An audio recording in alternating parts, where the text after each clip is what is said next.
How to remove filter from Snapchat picture. In this video, I'm going to show you guys how you can do exactly that. So let's just jump right in.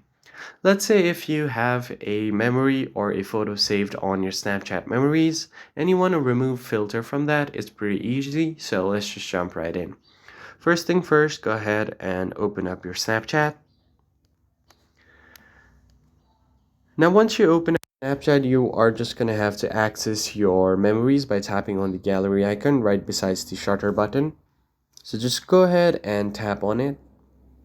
Once you tap on it, you'll find your memories here. Just tap on the one that you want to edit. As you can see, I've applied a filter on this image. There are some emojis and the color is not right because of the filter.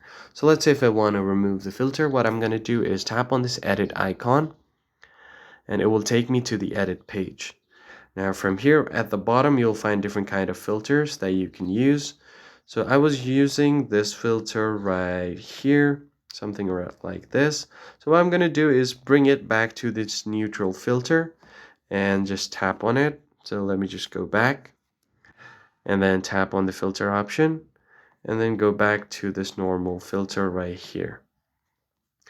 Now once you go back to the normal filter, it will show the photo's original form and then you can easily save it as well. So if you do this and then go back again, now tap on save changes, and as you can see, now the emojis and the filter has been removed. And that's pretty much it. I hope this tutorial was helpful to you guys, and I'll catch you on the next one.